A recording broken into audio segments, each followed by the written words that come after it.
Welcome to the K-Files this morning. Got JP and myself this morning. It's a normal week, but we've got cases to talk about this morning, as I said earlier. But we want to start out, giving you some good information that JP's going to tell you about a show that's coming on that Captain Sherrod talked to you about last week when he was on the show. And we're also going to talk about voting a little bit and let you know when early voting starts and when it ends and when the day of the primary is. So we'll be talking about all that. ID this year. Bring your credentials. Why wouldn't you have them? I wish. Why wouldn't you have them? I wish we always would have had, How do you get a check cashed at the bank? Purchase a weapon. Yeah, how do you, I don't know how you open a bank account. Get by. Yeah, now, that's the first thing they want when you open up a bank account. I wish I knew how people got by. If you could explain that to me, it would help. I would like to know how you get by without an ID. But anyway, I can't. It makes fraud harder. And then you've got those troopers that want to get on your butt, and you better show that driver's license in, or you'll be adding to your ticket on down the line, driving without your license on you. Of course, they're more lenient. If you're driving without an operator's license, you're in trouble. Yeah. But if I say, what would you do to people back then when you were on the road, and I said, well, I left them at home, or I don't have them on me right now, but you can go back there to your car and just see that I'm licensed. A lot of times, I'll say this now that I'm retired, I could hear my mom's voice in certain situations. This is the truth. I have stopped women before, older ladies. You get up there, they've made an unsafe lane change or something, you get them stopped, you see a Bible on the front seat, she's like, Lord, I'm coming from church. And I could hear my mama's voice say, look, you talk to her and send her on her way. That kind of thing. Uh-huh. So that's what I would do.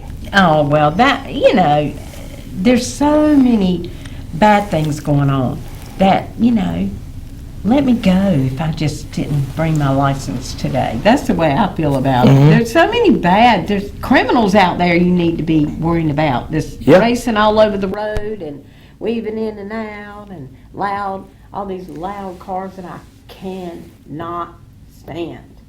The other thing I noticed is about a year ago, they passed a law that prevented these, what I call jacked up trucks, where one end is low, one end is high, from operating in North Carolina, and gradually I'm seeing more and more of them on the road. Yeah. So you never know what you're going to see on the highway. No. You never know. You never know. Really don't.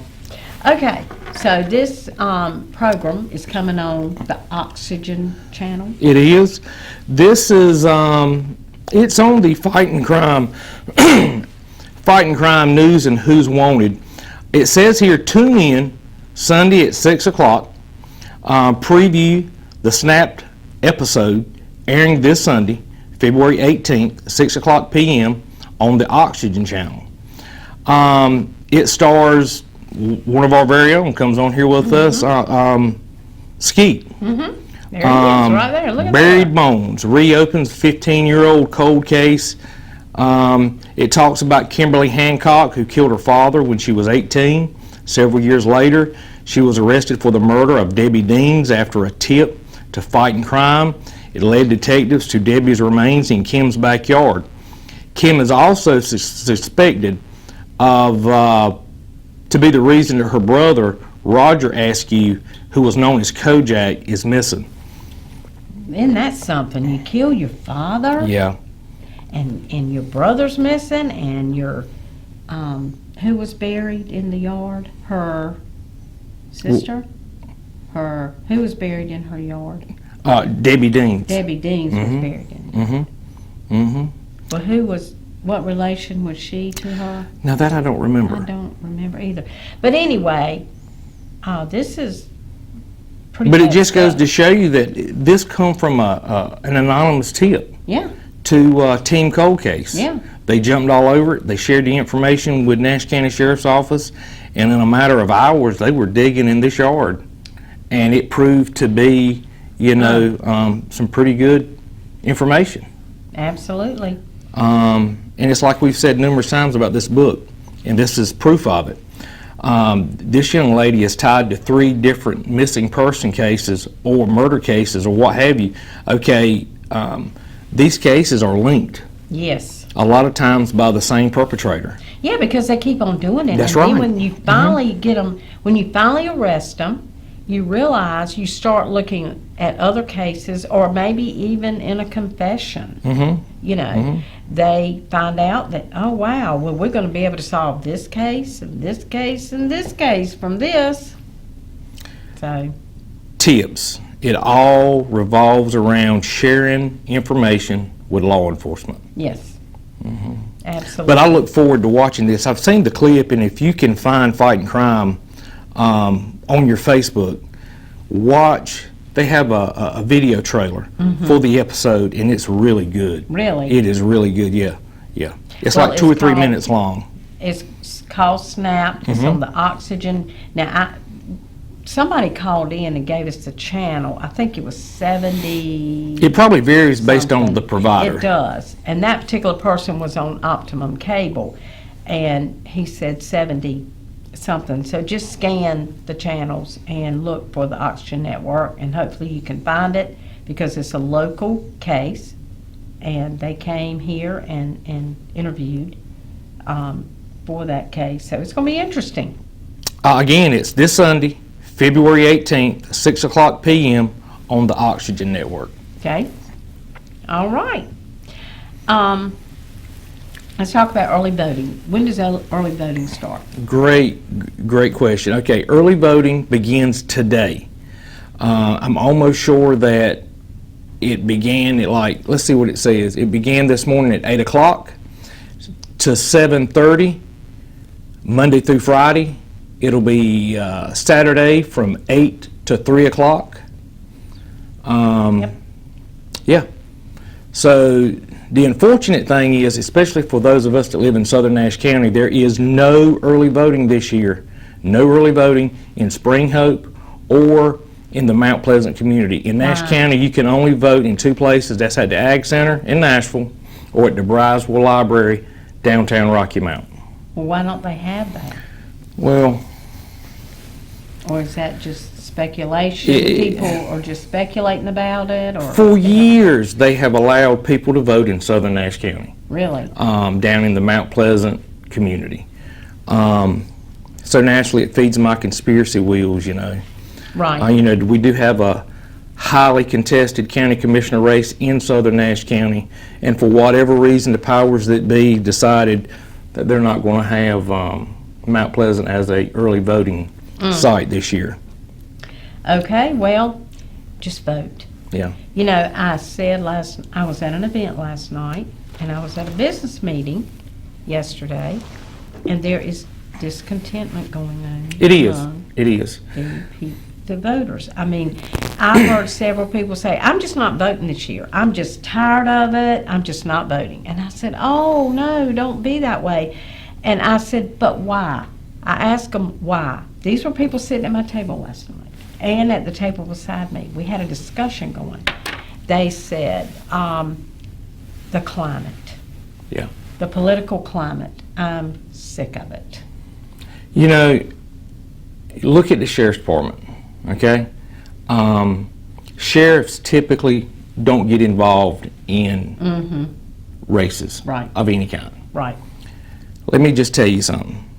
For a sheriff to get involved, it should concern you from a standpoint of the sheriff is elected countywide, and his constitutional job is to ensure that we are all safe, okay? He put his hand on the Bible and took an oath to protect us all. Right. For him to be sounding the alarm to the public that there is an issue, it should concern you. No matter if your county commissioner is your friend, this is not personal.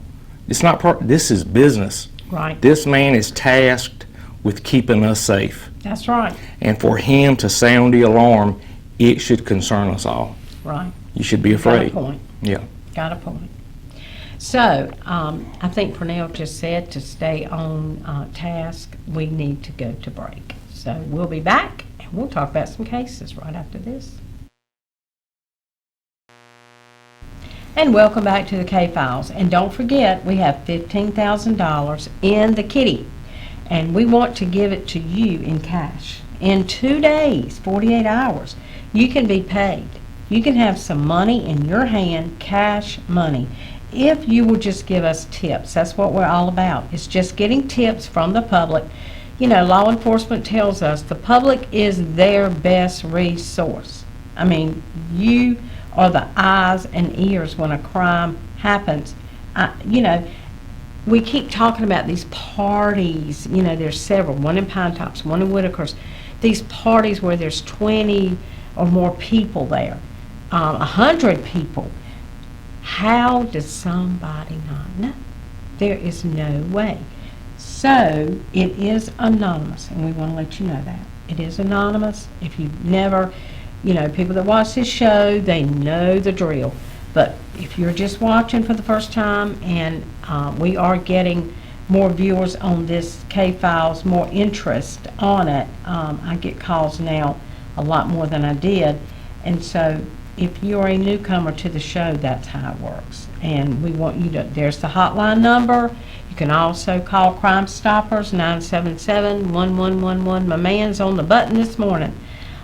You can call that number, or if it is a Rocky Mount case, you can do text to tip. So anyway, we're going to get started on a case right now. JP? Before I jump into this, since we were just talking about the sheriff, Yes. I just want to take a minute, remind the public, look, we got a lot of good candidates running, a lot of good people, Yes. both sides of the aisle, people I consider family, friends. Freddie Howe, for example, is my cousin. Full disclosure, he is my cousin, great guy. I am his campaign manager. I think he's got a lot of good ideas for Southern Nash County. He's got a meet and greet coming up next week, the 20th, at the Leaning Tree in Bailey. The sheriff's coming to speak. The mayor at Bailey, Owen Strickland's coming to speak. The mayor at Middlesex, Lou Harvey's coming to speak. The mayor at Spring Hope, Kyle Pritchard's coming to speak. Alan Chester's going to be there speaking. And in the past 24 hours, we've had some EMS employees reach out that want to come and speak about. On their behalf. Yes, because they have been told they're not allowed to go to the county commissioners meeting and speak out. So they're coming to speak, to explain to the public what's going on. And a lot of people might think, well, you know, this is a Southern Nash County issue. It doesn't really affect me. Let me explain something real quick. If Bailey and Middlesex does not have coverage because Mount Pleasant is closed, and I need rescue at my house, and they send a rescue squad from Red Oak, folks in Red Oak, listen to me. You do not have coverage while that Red Oak rescue squad is in left Bailey. your area. This is why it affects you no matter where you live in Nash County. If you need rescue in Red Oak in a life-saving emergency, and that rescue is in Southern Nash County, it's going to affect you. You need to get involved, and you need to let your voice be heard, because it does affect you. And again, for the sheriff to get involved, this is serious business. It's not about funding a position or a pay raise. There's some things at work here that affects your public safety. And please take the time to educate yourself, because there's a lot going on that the public doesn't know about. But anyway, All right. jumping in on this, the case we're going to talk about is Demond Rashawn Batts. This case is from December 27th, 2015. Demond Batts, who was 24 years old at the time, was shot and killed at MLK Park in Rocky Mount. Rocky Mount Police got a report of shots fired in the area. Batts, who was from Tarboro, North Carolina, was found lying in a pool of blood on Virginia Street in Rocky Mount near the MLK Park around 11:40 a.m. EMS tried to revive Batts, but they were unsuccessful. So many of these cases are gang-related, drug-related, and they are young people. What a waste of your life. I mean, you're gone. I mean, 20, 19, 20, younger than that, some of them. We've got cases younger than that in this book. I mean, it's just a shame. It is. What a It waste. really is. But this was at MLK Park. You all know where that is. And it is close to Virginia Street. So this young man was from Tarboro and was for some reason in Rocky Mount. And if you know anything about it, please come forward. Damon Rashawn Batts. And 11:40 a.m. I mean, Yeah. there should have been numerous eyewitnesses it should to have. this. December 27th of 2015. So if you know anything, give us a call. This number on the line, on the TV. The next case we're going to talk about is Jaquan Antonio Underhill. Jaquan Antonio Underhill. This case is from April 17th, 2016. Underhill was in a vehicle with others traveling West Raleigh Boulevard in Rocky Mount when someone opened fire on the vehicle near Kitchen Drive. He was taken to the hospital where he later succumbed to his injuries. Jaquan Antonio Underhill. This happened April 17th, 2016. West Raleigh Boulevard. Right, yeah, Kitchen Drive comes out right there. It's a little side road off of Raleigh Boulevard, right on Highway 97, Raleigh Boulevard, right down there. If you know anything, he was taken to the hospital where he passed away. So, And you know, when we were on break a while ago, we were talking about the last show, and I was telling you, you know, we finished up the show talking about the Hoy Jefferson Cobb case. Mr. Cobb had been a county commissioner. We finished up the show. Before I could get to my vehicle out here in the parking lot, I was already getting a phone call. wow. People do watch this show. Oh, they do. People do, they do want to share information from time to time that they know. Right. Between Rocky Mount and getting back home in Middlesex, I had received one phone call and a text conversation about this case. This is still 10 years later. Yes. There's a lot of folks still talking about this case.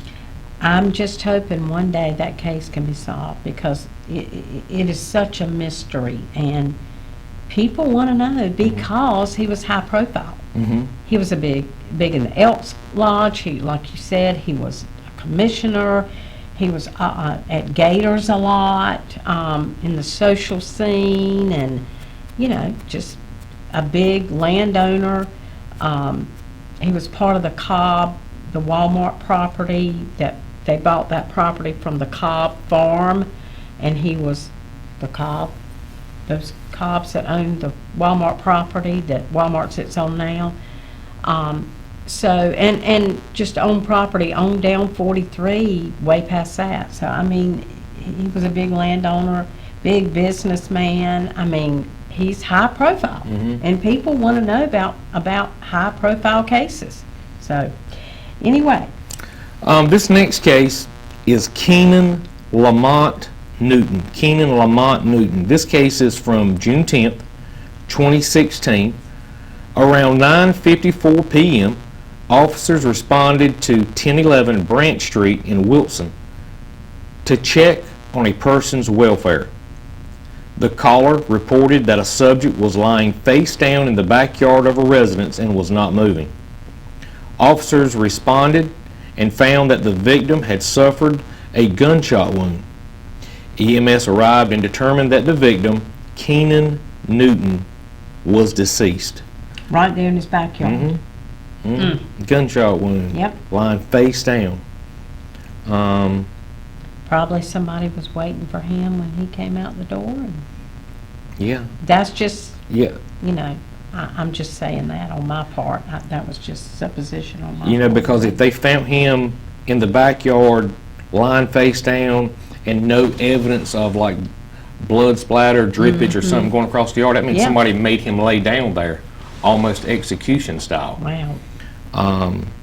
But again, Keenan Lamont Newton, June 10th, 2016, 9:54 p.m., 1011 Branch Street in Wilson. Folks, if you know anything, please reach out to Wilson Police Department, share that tip, share what information you might know, so that this family can have a little closure and bring somebody to justice. Absolutely. Well, we'll be right back with some weather and then more cases right after that. Okay, we're back in the short rows, but we'll go ahead and get started. Sure, okay. This next case we're going to talk about is James Graham. This case is from June 8th, 2016. James Calvin Graham Jr. was found in a field on Cisterna Road in Wilson County. He was reported missing on June 6th, 2016, and his car was found after being set on fire on Buckhorn Landing, June 4th, 2016. Wow, that's pretty bad when they set your car on And fire. anytime I see that a car was set on fire, that lets me know right out of the gate that whoever did it, they've got a criminal background, they've got a criminal history, they know to burn the vehicle to destroy evidence. Yes. Okay? James Calvin Graham Jr., June 8th, 2016, found in a field, Cisterna Road, Wilson County.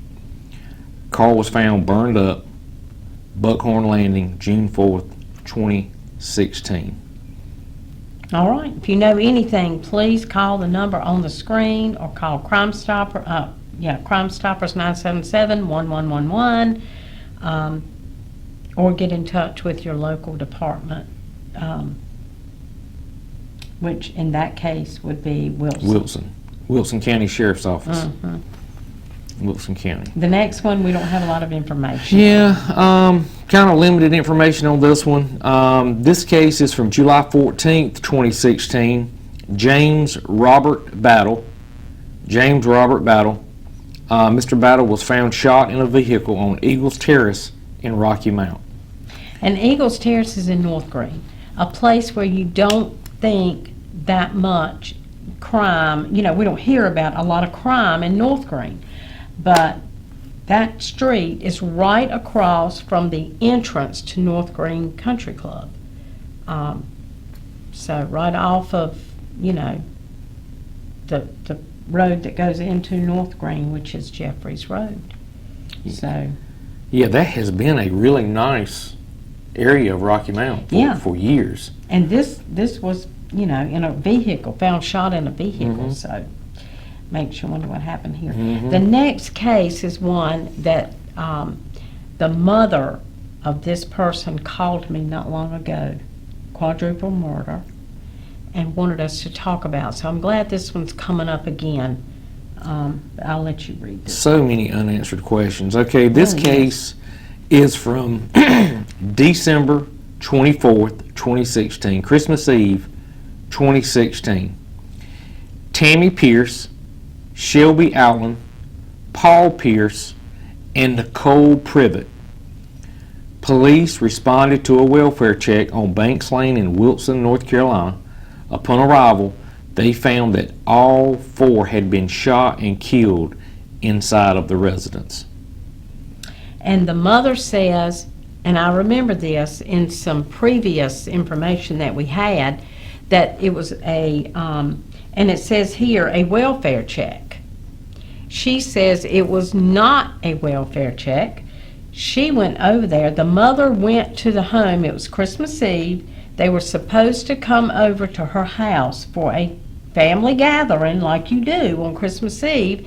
And she said, I went over to their house to kind of find out some information, when they were coming, this kind of thing. And she said, when I got there, this is what she found. And she called. She said, I called the sheriff's office. She said, there was no welfare check. So I don't know why we keep seeing welfare check on this. Because the mother, that witnessed, she didn't witness the crime, but she was the first witness on scene to what was what had happened. Yeah. And the next door neighbor, she kept talking about the next door neighbor. They rented from her. They evidently lived in her house. And she said, I don't know, but that lady did never like them. And I said, well, that's total speculation. But she, so the mother had a lot to say. And she said, every Christmas Eve, I cry and cry and cry. I just want to know. Somebody please let me get some peace, is what she begs for. Let me know what happened. So. You know, but from a law enforcement perspective here, if she was outside that residence and she couldn't get in, she couldn't get them to answer the phone, and she felt the need to dial 911, and the call came out and I responded. Okay, I'm required to do a report afterwards. Okay, the report has got to have some type of, you know, why were you there? Yes. Okay, from a law enforcement perspective, I would have to classify that as I'm here because she called. Right. And I would actually write it up as a welfare check. Right. Because she's not reporting a murder. She's See, not you reporting a D&D. understand, yeah. She may not know she's reporting a wellness check. Right. But from a law enforcement standpoint, that's what she was doing. Well, you know, you're in law enforcement, so you have that perspective, which is good. Yeah. You know, to help us understand, because she is not liking that it was reported that way at all. Yeah. But anyway, what she wants is closure. It's just closure. So if someone could help, that would, you know, give us a tip. If you know anything, I mean, we will not, it is totally, totally anonymous. So we would appreciate, and you would collect some cash money as well. So we would appreciate some closure for Tammy Pierce's mother in this case, because she is reaching out to us and just begging for someone to let us know something. So we And would solving appreciate a quadruple homicide would be it. huge. Just huge. And she feels like, this is just what she says, that the sheriff's department is not working on this. Well, sometimes we do feel that way because it's our case and it's close to us. We feel like that they've just laid it aside when they really haven't. So, you know, but we hope that we'll be able to solve this with the public's help. All right, well, that's all for today, JP. Sounds good. Early voting Early voting, that's where I'm going. I leave here. I'm working the polls every day. today. Early voting starts, and you have until March 2nd, which is a Saturday, and then March 5th, Tuesday, will be Election Day, and it'll be over. So, Come see me in Nashville. is that where you'll be? I'm going to be in Nashville every day. Okay, go see JP. Make it a great day, everybody.